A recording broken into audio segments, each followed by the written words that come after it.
it going, guys? Biker Mike here with an update video to a video I did last fall on fixing the loose steering on my 2005 GMC SIERRA.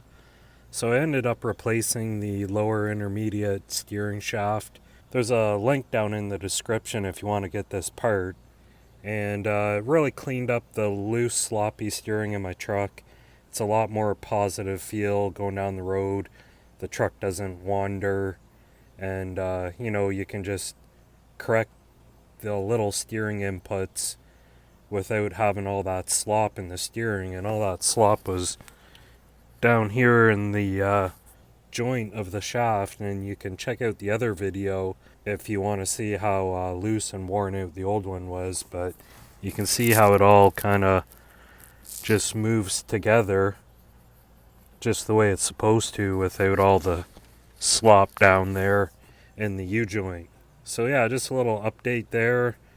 Really happy with getting that fixed. It definitely needed it.